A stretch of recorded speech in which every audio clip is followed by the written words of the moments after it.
서로 사랑합시다로 인사하겠습니다. 뜨겁게 서로 사랑합시다.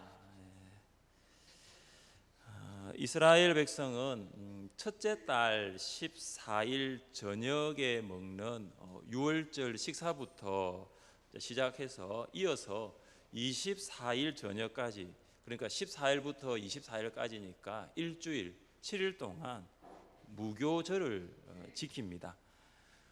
무교절의 시작 시간은 저녁입니다. 아침이 아니에요. 왜냐하면 이스라엘에서 하루는 해질 저녁부터 다음날 해질 때까지가 하루입니다. 우리하고 좀 다르죠. 이스라엘 백성들 입장에서 보면 지금 시간이 뭐냐면 하루의 시작이라는 거죠. 여러분 기도에 마치고 댁에 돌아가시면 주무실 거죠. 왜죠? 하루에 끝났으니까. 이스라엘 백성은 이 저녁 시간이 이제 하루의 시작이 되는 거죠. 하나님께서 천지를 창조하신 날을 언급하실 때 어떤 표현을 사용했습니까? 저녁이 되고 아침이 되니 이는 첫째 날이라. 이렇게 저녁이 되고 아침이 되니, 아침이 되고 저녁이 되니가 사실은 우리식으로 하면 맞는데 히브리 식으로 하면은 아침이 먼저 언급되지 않고 저녁이 먼저 언급이 되는 것입니다. 그러니까 하루의 시작을 아침이 아니라 저녁으로 본 것이죠. 나를 창조하신 분이 하나님이십니다. 하나님이 나를 만드시고 나를 정하셨습니다. 우리는 나를 만드신 창조하신 하나님, 나를 만드신 하나님의 기준에서 하루를 시작하고 또 하루의 시작을 맞출 수 있어야 합니다. 그런데 우리는 이제 아침부터를 하루의 시작으로 봅니다. 아침에는 뭔가 희망의 기대를 가지고 희망의 빛을 가지고 하루를 시작하는데 저녁이 되면 어떻습니까? 그 희망이 어떻게 되죠? 절망이 될 때가 많죠. 절망으로 끝납니다. 아침에는 뭔가 오늘 참 좋은 일이 있겠다, 긍정의 어떤 생각으로 시작을 하는데 저녁이 되면 어떻습니까? 부정이 되는 거죠. 부정으로 가득합니다. 그래서 사람들은 저녁을 하루의 끝이라고 생각하면서 세상에서 방탕한 삶을 살아갑니다. 하나님께서 창조하신 해가 진 후에 사람들이 다 자야 되는데 이제는 찬란한 조명들이 불야성을 이룹니다. 사람들은 화려한 조명 아래에서 희망을 노래하는 것이 아니라 절망을 하소연합니다. 불이 많이 켜지더라고요. 저녁이 되니까 불이 꺼져야 되는데, 그렇죠. 긍정적인 생각을 가지고 있는 것이 아니라 판단하는 말, 비판하는 말을 쏟아냅니다. 사람들에게 밤은 하루의 시작이 아니라 절망의 끝으로 다가오기 때문입니다. 그래서 많은 사회적인 범죄들이 밤에 일어납니다. 하나님께서 창조하신 시간의 의미는 절망이 아니라 희망이었습니다. 절망적인 삶을 살았던 이스라엘 백성들이 무교절을 지킴으로 희망을 노래합니다. 그들은 더 이상 절망하지 않습니다. 절망의 수렁에서 일어날 수 있는 희망의 끈을, 희망의 줄을 잡을 수 있었던 것이 바로 무교절이었습니다. 15절 말씀, 15절 같이 한번 읽어보겠습니다. 너희는 이래 동안 무교병을 먹을지니 그 첫날의 누룩을 너희 집에서 제하라.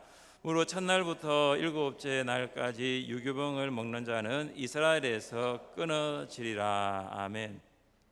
무교병, 발효되지 않은 밀가루 반죽으로 만든 떡입니다. 이스라엘 백성들은 7일 동안 이 무교병을 먹습니다. 첫날에는 각자의 집에서 누룩을 제해야 합니다.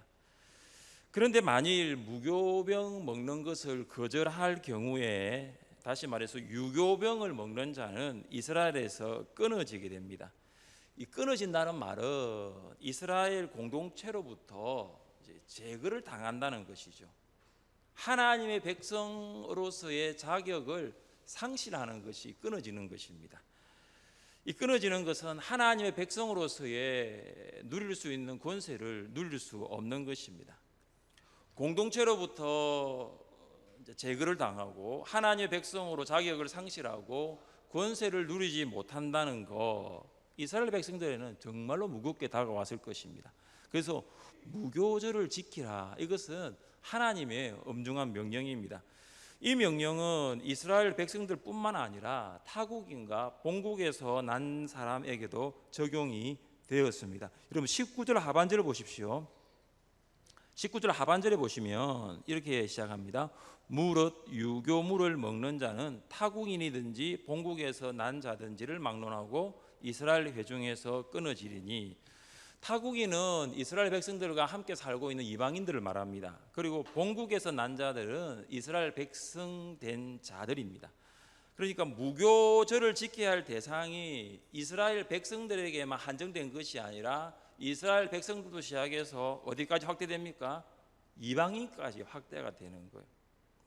사랑하는 성도 여러분, 이스라엘 백성이 누룩으로 발효되지 않은 무교병을 일주일 동안 먹어야 하는 그 무교절을 지켜야 하는 이유가 무엇입니까? 우리 함께 17절 말씀을 읽어보겠습니다. 너희는 무교절을 지키라. 이날에 내가 너희 군대를 애굽 땅에서 인도하여 내었음이니라. 그러므로 너희가 영원한 규례로 삼아 대대로 이 날을 지킬지니라. 아멘. 이 날을 지킬지니라. 이 날은 무교절 첫날인 15일을 말합니다. 그러니까 정월, 그러니까 이스라엘 백성은 아비월, 우리나라로 말하면 3월 말 4월에서 그 아비월이 정월인데 그 첫날 15일이 이 날입니다. 유월절 식사는 흠없는 어린 양을 먹었습니다. 그러나 무교절의 핵심이 뭐냐면 어린 양이 아니라 발효되지 않은 밀가루 반죽으로 만든 무교병을 먹는 것입니다.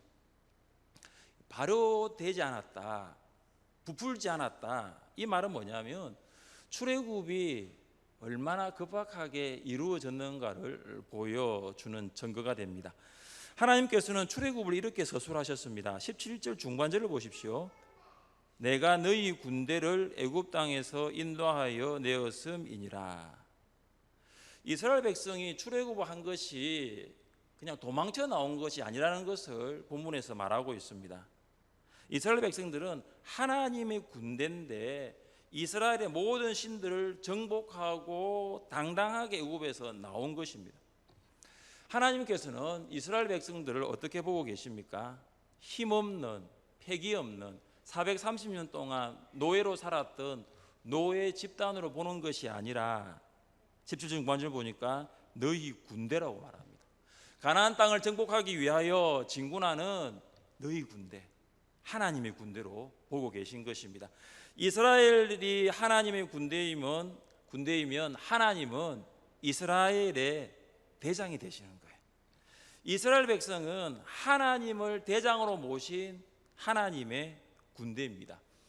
여러분 민수기를 읽어보면, 특별히 1장에 보면 가나안 전쟁에 나갈 수 있는 이스라엘 백성을 이제 인구를 조사하라는 내용이 나옵니다. 하나님께서 모세에게 인구 조사에 대한 명령을 이렇게 내리십니다. 이스라엘 중 20세 이상으로 싸움에 나갈 만한 모든 자를 너와 아론은 그 진영별로 계수하되, 인구조사에서 20세 이상의 남자들만 계수한 것은 그 인구조사가 바로 군사적인 특징을 가졌다는 것을 말합니다. 하나님께서 모세에게 이스라엘 백성의 숫자를 계수하라고 하신 이유가 뭐냐면 이스라엘을 하나님의 군대로 보고 계시기 때문입니다. 이스라엘을 하나님의 군대로 만들어 가시는 거죠. 이스라엘 백성을 가나안 땅을 공격하는 군대로, 믿음의 군대로 만들어 가는 것입니다. 신약 성경에서도 보면 성도의 정체성을 군인에 비유하고 있습니다. 사도 바울이 디모데에게 권면했습니다. 디모데후서 2장 3절입니다. 너는 그리스도 예수의 좋은 병사로 나와 함께 고난을 받으라. 성도를 이야기할 때에 예수 그리스도의 좋은 군인이라고 말합니다. 구약의 이스라엘 백성이 하나님의 군대인 것처럼 신약의 우리는 예수 그리스도의 좋은 군인입니다. 그러니까 출애굽기에서 모세는 이스라엘 백성 전체를 군대로 보았어요. 좀 공동체적인 개념이 있고요. 디모데후서에서 사도 바울은 성도 한 사람 한 사람을 개별적인 군인으로 보고 있습니다. 이게 좀 차이인 것 같아요. 이것은 예수님께서도 우리 한 사람 한 사람을 군인으로 보고 있다는 거죠. 우리를 개별적인 군인으로 본다는 것은 우리가 살아가고 있는 세상이 영적 전투의 현장이고 우리가 만나는 삶의 순간순간이 영적인 싸움과 같다라는 거예요. 코로나19가 그렇습니다. 지금까지 한 번도 경험해보지 못한 영적 전투의 현장이 코로나19죠. 그리고 그 코로나19 가운데서 우리가 매 순간 어떻게 살아가고 있느냐? 영적인 싸움을 하고 있는 거예요. 하나님이 이스라엘 군대의 대장이 되신 것처럼 예수님이 영적 전투에 직면하고 있는 우리의 대장이심을 믿으시기를 바랍니다. 전쟁터에서 군인이 지휘관의 명령에 귀를 기울이고 또 지휘관이 주는 신호에 집중해야 하는 것처럼 영적 전투에 있는 우리는 예수님의 말씀을 청종하고 마음을 모을 수 있어야 할 것입니다. 오늘 이제 본당에 있는 장의자를 이제 1층 카페로 다 옮겼어요. 왜냐하면 내일부터 이제 본당을 보수하려고 하는 것입니다. 교회의 머리이신 예수님께서 이 일을 통해서 우리에게 말씀하시는 것이 무엇인가 집중할 필요가 있습니다. 30년 동안 잘 써왔는데, 그죠? 그런 생각을 많이 들었어요. 30년 동안 잘 사용했는데 왜 하필 2020년인가? 그렇죠. 왜 하필 코로나 때인가? 그런 생각도 많이 합니다. 지금은 무엇보다도 교회의 머리이신 주님의 말씀을 듣고 그 주님의 하시는 그 말씀에 순종하고자 하는 마음으로 살아가는 것이 참 중요하다고 생각합니다. 무교절은 이스라엘 백성들이 지킬 영원한 규례입니다. 이스라엘은 매년 한 주간씩, 7일 일주일이니까 한 주간씩 무교절을 지키면서 하나님께서 하신 일, 하나님께서 이루신 일에 대해서 깊이 묵상하고 마음에 새겼습니다. 저와 여러분은 무교절을 지키지 않잖아요, 그죠? 그런데 무교절을 지키지는 않지만 우리가 예수 그리스도를 믿음으로 하나님의 자녀가 된 하나님의 백성으로서 무교절의 의미를 이해하고 실천해야 함은 분명합니다. 무교절은 출애굽을 기념하는 절기입니다. 하나님께서 출애굽의 역사를 일으켜 주셔서 발효되지 못한 반죽으로 무교병을 구워 먹는 날을 주셨습니다. 그러니까 무교절은 뭐냐 하면은 출애굽한 날, 그리고 이스라엘 백성이 구원받은 그 역사를 기념하는 날입니다. 하나님께서 이스라엘 백성들이 무교절을 지킴으로써 그들이 구원의 기쁨을 잃지 않도록 하셨습니다. 잊어버릴 수 있잖아요, 그렇죠? 그런데 이 무교절 일주를 지키면서 누룩이 없는, 부풀지 않는, 발효되지 않는 그 떡을 먹으면서 어떤 생각합니까? 430년 동안 장구한 노예로서의 삶을 우리가 살았지만 우리가 구원받은 것은 하나님의 은혜였다라는 거, 그걸 생각하는 거예요. 우리는 아담의 죄로 인하여 죄인으로 태어나 하나님을 알지 못한 채 살았습니다. 세상과 마귀와 육체의 지배 아래에서 유혹을 받으며 세상과 마귀의 노예로, 그리고 육체의 노예로 살았던 것이 구원받기 전에 우리의 모습입니다. 세상 자랑을 추구하며 육체적인 본성이 이끄는 대로 살았던 것이 우리였습니다. 세상의 중심에 내가 있다고 늘 생각해왔고, 사랑하기보다 사랑받기를 좋아했고, 용서하기보다 용서받기를 원했습니다. 예수님께서 여리고의 삭개오를 찾아오셔서 그의 이름을 불러주셨던 것처럼 예수님께서 우리를 찾아오셔서 우리의 이름을 불러주셨습니다. 하나님과 아무런 관계가 없던 우리가 예수님을 믿음으로 하나님의 자녀가 된 것입니다. 사랑하는 성도 여러분, 여러분은 이 구원의 기쁨을 날마다 묵상하고 그 기쁨으로 살아가고 있습니까? 예수님을 믿음으로 말미암아 구원받은 하나님의 자녀가 된 우리가 날마다 이 구원의 기쁨을 간직하며 살아갈 수 있기를 원합니다. 이스라엘 백성들은 일주일 동안 무교절을 지키면서 누룩 없는 그 떡을 먹으면서 구원의 기쁨을 간직했다면 우리는 어떻게 하면은 이 구원의 기쁨을 잊지 않고 간직하며 살아갈 수 있을까요? 여러 가지 방법이 있지만 이런 방법도 하나 있을 것 같아요. 저는 대학 1학년 때 겨울 수련회에서 처음으로 개인 간증문을 적어본 적이 있습니다. 개인 간증문을 적으면서 어떻게 하여 예수님을 인격적으로 만났는가에 대해서 생각을 할 수 있었습니다. 예수님과의 만남을 기준으로 이전의 삶과 이후의 삶이 나뉘어지고 예수님을 만난 이후의 삶이 어떻게 변화되었는가를 볼 수가 있었습니다. 또 이후 이 간증문을 통해서 내가 주님을 어떻게 고백하고 있으며 주님을 만난 이후로 나의 삶에 대한 비전은 무엇인가 생각을 할 수 있었습니다. 또한 간증문을 적고 지체들 앞에서 읽을 때는 하나님의 은혜로 구원받은 그 구원의 기쁨의 눈물을 흘릴 수 있었습니다. 제자 훈련을 하면 이 간증문을 꼭 적는 시간을 가지게 되는데 여러분 시간 내셔서 한번 간증문을 한번 적어 보십시오. 그리고 그 간증문을 통해서 우리를 구원하신 구원의 주님을 묵상하고 그 구원의 기쁨을 다시 회복할 수 있기를 주님의 이름으로 축복합니다. 무교절은 세상으로부터 구별된 삶의 시작입니다. 애굽은 구원받기 전에 살았던 세상을 뜻하지 않습니까? 무교절을 통하여 애굽에서 나왔다는 것은 예수님을 믿음으로 세상으로부터 구별되었다라는 것입니다. 구원받은 후에도 우리는 여전히 세상 속에서 살아가지만 세상에 속하지는 않습니다. 이것이 구원받기 전과 구원받은 후의 차이입니다. 무교절 절기 동안 먹게 되는 무교병은 누룩이 없는 아주 순수한 떡입니다. 예수님께 제자들에게 이런 말씀을 하신 적이 있습니다. 마태복음 16장 6절입니다. 상가 바리새인과 사두개인들의 누룩을 주의하라.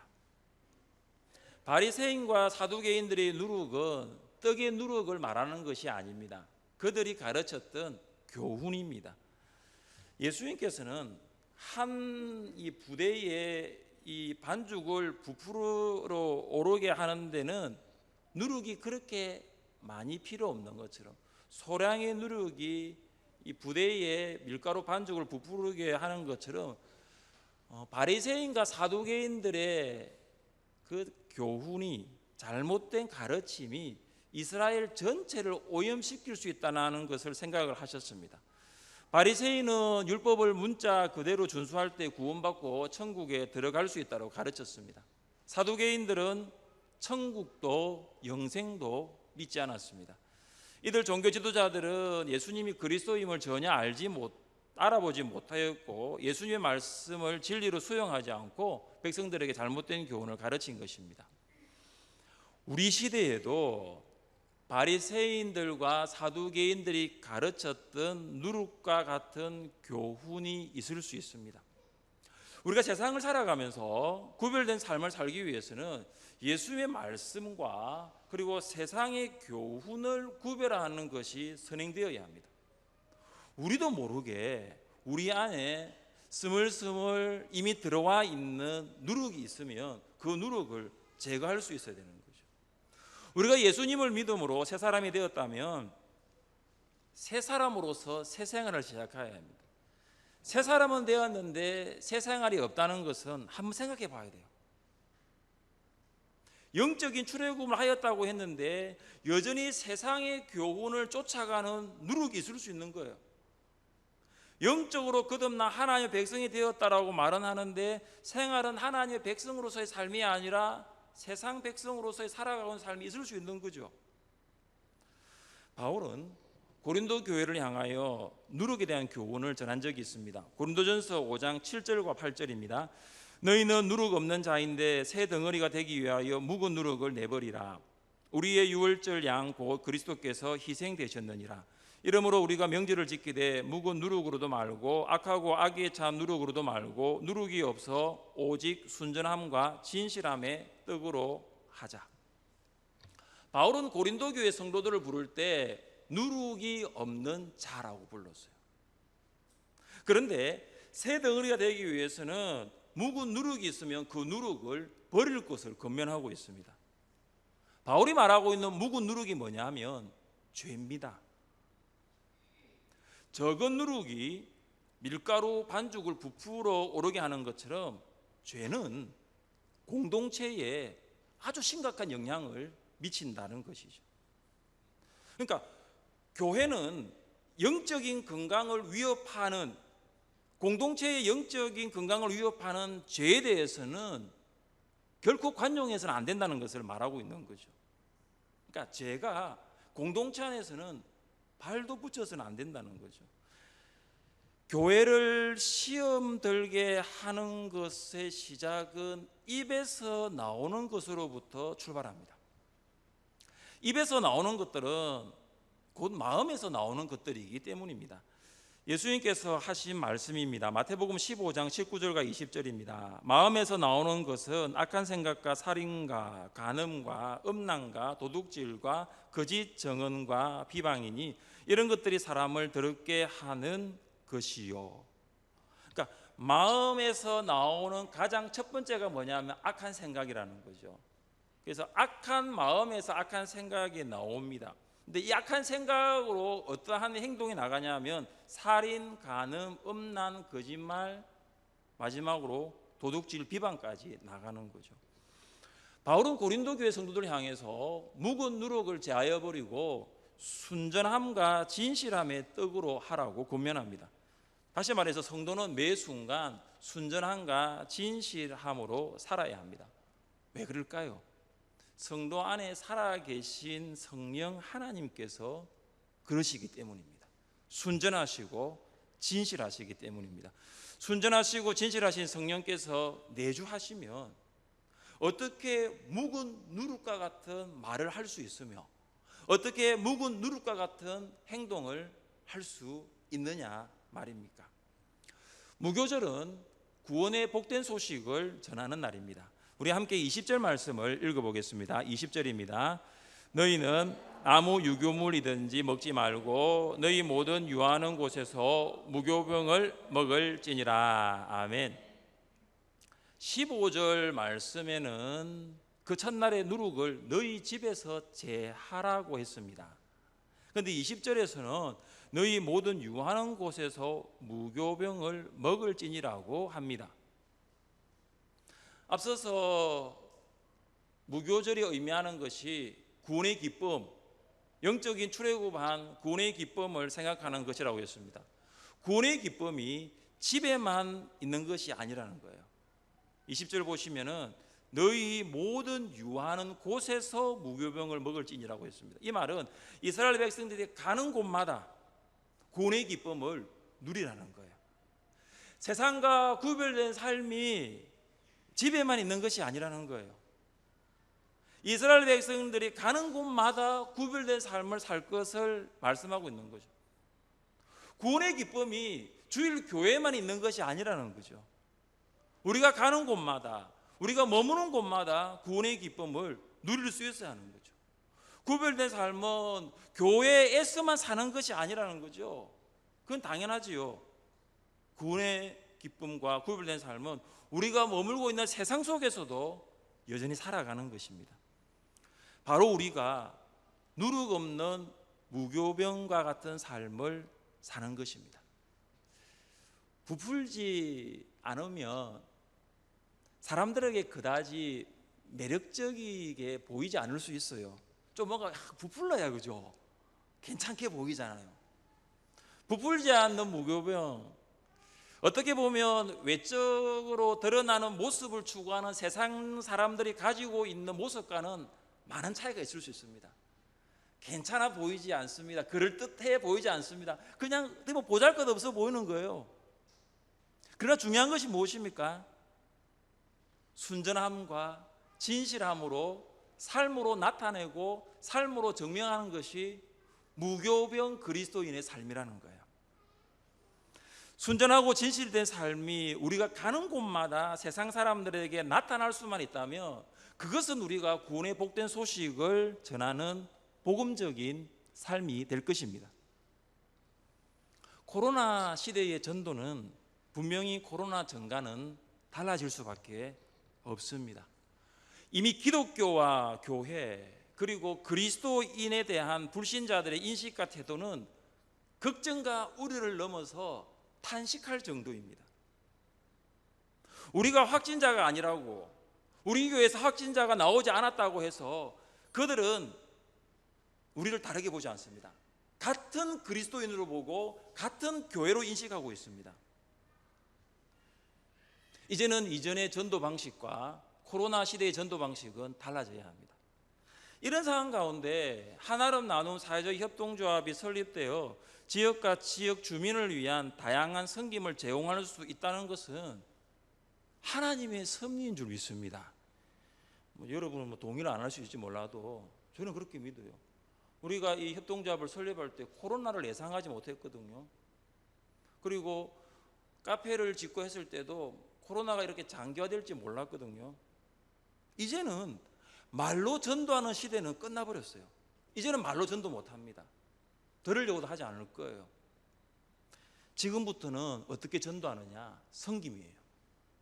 철저하게 섬김으로 나가는 거죠. 하나름 나눔 사회적 협동조합은 말을 하지 않습니다. 섬김으로 이웃에게 구원의 복된 소식을 전하는 통로가 되는 것입니다. 울산광역시에서 하나름 나눔 사회적 협동조합이 예비 사회적 기업으로 지정된 것은 교회가 지역 사회를 위한 섬김의 역할을 원하고 있다는 증거입니다. 제가 울산시청 가서 국제회의실에서 제가 이제 심사를 받았는데 계속해서 묻는 게 뭐냐면 교회에서 협동조합을 만들었네요 그러더라고요. 그러면 분명히 협동조합이 교회에서 만들면 혹시 포교를 목적으로 하는 건 아닙니까? 막 그러더라고요. 그래서 제가 아니라고.